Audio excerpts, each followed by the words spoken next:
Alright, welcome back to the unintended part 3. Welcome back to the. Oh No. no! As soon as we record. What? Oh, you're back. Your Oh, sound cut I out. lagged out again.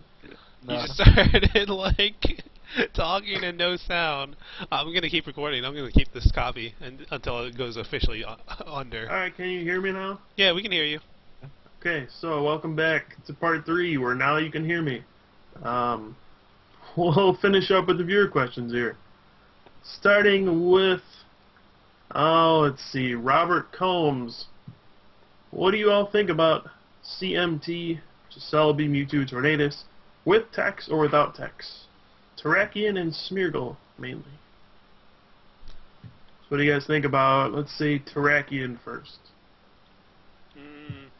I like it because then you don't lose the Thundurus. Like, if you don't run any text, then you just lose the Thundurus.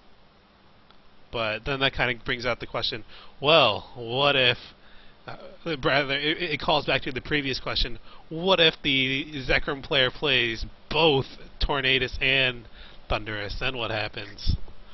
And because that Terrakion's not retreating, and yeah, you run a low number of switches because you run Sky.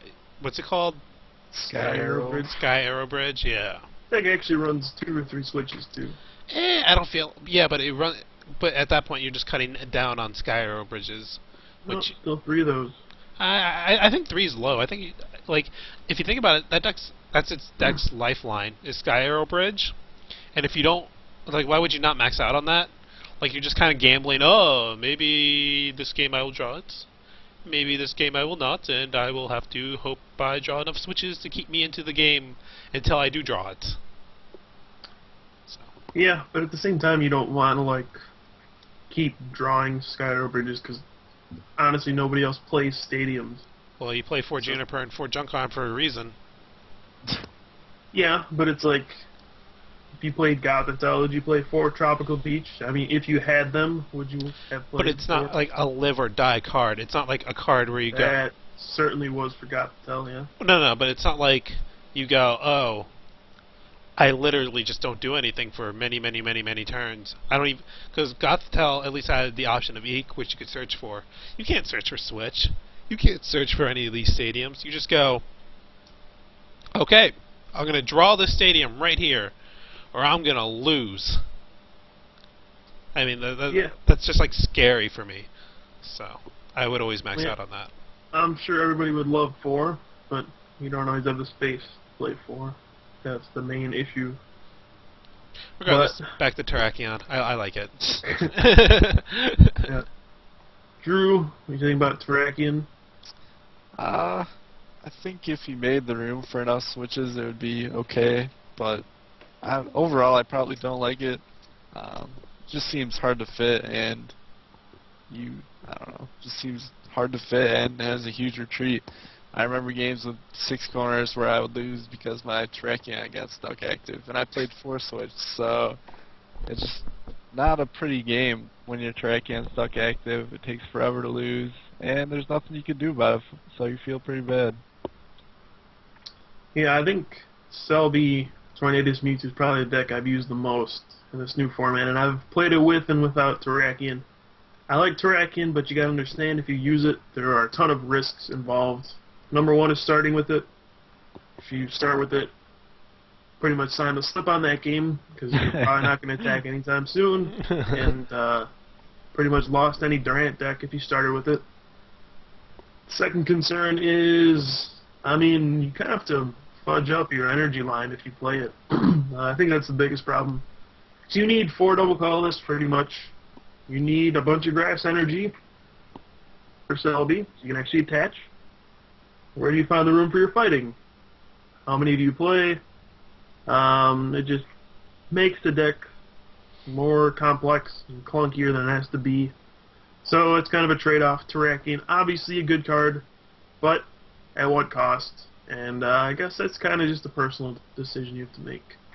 But as for Smeargle, I am a fan of that, just because it's good with Sky Arrow Bridge. You don't really want to waste a turn to eke with that deck, so you like having that little guy you can just promote and be like, okay, I need a supporter, so let's take a look. Hopefully I'll get one and get back on track. So I like Smeargle, but you guys think it's worth it? Maybe as like a one or two of, like you can just like search it out. Yeah, you wouldn't play 4, it'd just be as a 1. Yeah, I mean, I think it's fine. I think it probably may end up being standard to run one Smeargle at some point. Maybe not right now, but maybe later in the future. Yeah. Smeargle's pretty interesting. It obviously works with Sky Arrow. And my problem with Smeargle in the first place was you could hit like a Juniper or something like that and just destroy your hand. But that was more of for stage 2 decks, and I think there's not many cards Mewtwo, Celebi cares about losing from their hand, so it's probably fine. Well, what about your own Mewtwo's? Because you don't want to be like the first person to drop a Mewtwo, right? But then you have to Smeargle. Well, what do? They're holding Juniper, and then you're just like, well, do I drop the Mewtwo and get captured, and then get my Mewtwo gets knocked out? That's why you got 4 Mewtwo's, man. So you can lose one. Okay. Well, you got Super Rod, that's all.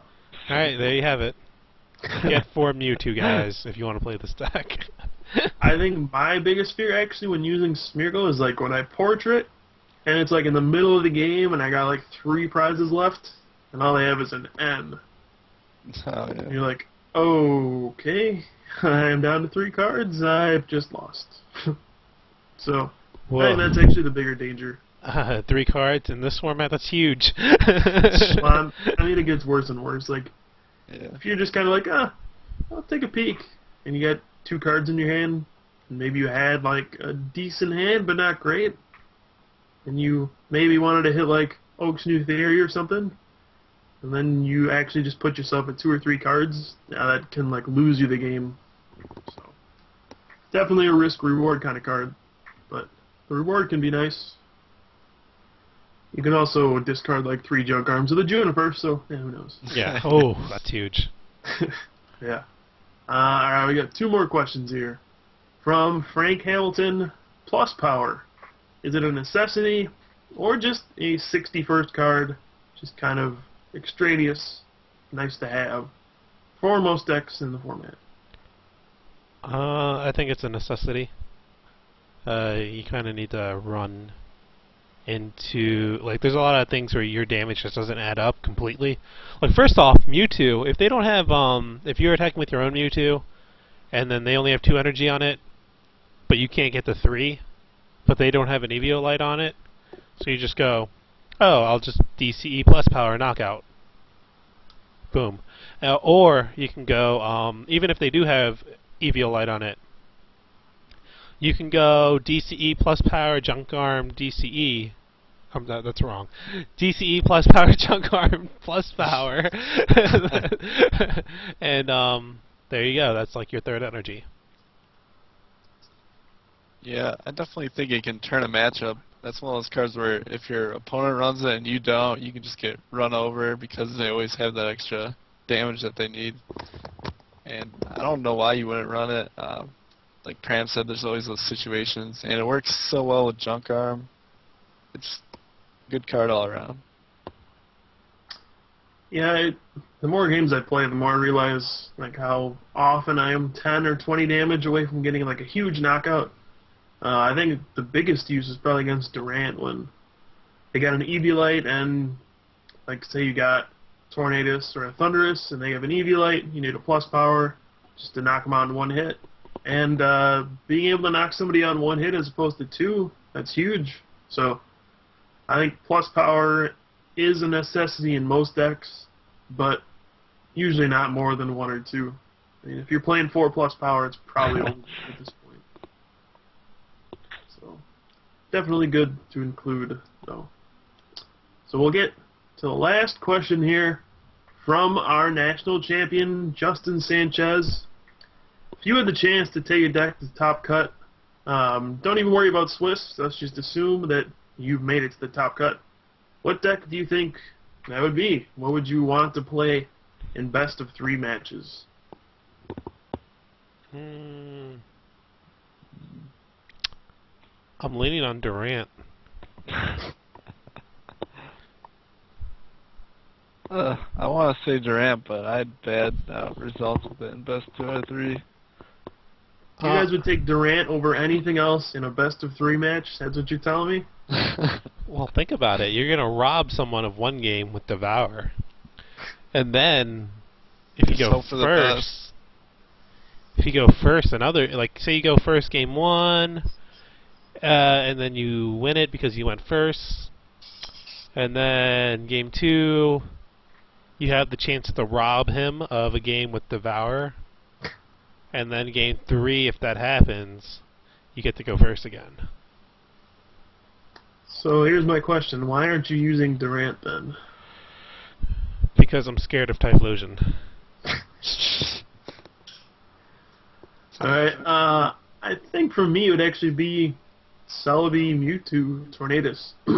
for, sorry, for like the same reason you have, just in a different fashion, where you can actually just rob somebody of a game. Where you go first and you go, oh, Celebi, Tornadus, Grass, Double Collis, Sky Hero Bridge, and you win a game. Or you just, they flip over like a Dynamo and you go, oh, Mewtwo, 40, game over. You'll get a cheap win, and then it's actually solid in a long game too.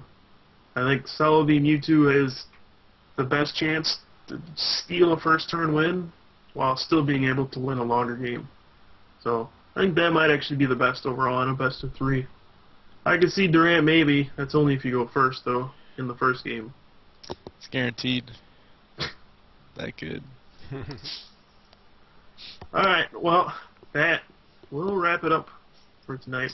Trying to cut these shows a little shorter, not 2 hours plus long, so Drew can actually get to sleep one of these nights. So, you guys got anything else you want to say before we say goodbye? No, let's just wrap it up into our shoutouts or whatever. Alright, well then, lead us off. Alright, you can follow me on Twitter at Michael Pramwat. Starting to tweet a little bit more, getting into it. If you're going to Virginia State, that's the first one I'm going to, so if you're going, come say hi. Internet permitting, I will try to stream the event. If not, then I'll just record games. If I do stream it, it will be on this channel, so feel free to watch. I'll update Twitter if we are streaming or if we're not streaming, and then you guys can enjoy if internet holds. That's pretty much it for me. Oh, and don't throw poo. Keep it in the toilet.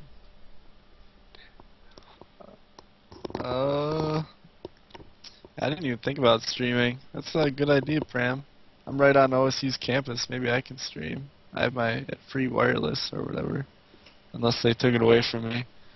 But, thanks for watching, everyone. And follow me on Twitter. Play me in word games. I get bored at work, so just a nice thing to do with you guys. And, see you next week. We have Kyle. Kyle's. His internet's a little shaky right now, so we'll. I guess maybe I'll do Kyle's exit. Well, I don't know what he's saying though, because he's not typing anything. But can you hear him, Drew? No, I can't hear him. All right. I don't think he can understand that. I don't think he can hear us either. Oh, I think that motion was I can hear you. Okay. But we can't hear Kyle. So if you just make a list on what you want me to shout out, I'll shout it out for you. Okay, so Kyle will be at home updating state results. You can also follow him at Twitter at Puka311. I'm sorry, I'm reading this off a list as he types it in because his. All right, for weeks 2 and 3 for states, he will also be trying to stream. I'm gonna, as long as internet permitting, I will also be trying to do that, and Drew will be trying to do that for his first week. And maybe we can get Krim on it. Doubtful though. No, he's a big letdown. In case we stream multiple events, we will set up another Twitch account, and I don't know what we'll name it yet, but we'll see on that one. We'll update you guys on that. Let's see, is there anything else? And he will post videos on YouTube soon, so look out for those, and keep donating to us, guys, if you want us to keep pumping out videos. You know, it's a great help to us. It gets us the stuff we need to keep the show going, and it, you know, and we can give more back to you the more stuff we have. I know that sounds kind of whatever, but yeah. And okay, exit speech. So follow us on follow all of us on Twitter, even the Bouncing Cat at Krim23 and Krems23 rather. Like us on Facebook. Yeah. I'm getting all these social medias like mixed up in my head. I'm like, So yeah, thanks for watching, guys, and we'll see you guys next week. And keep posted for states. See ya. Woo! See everyone.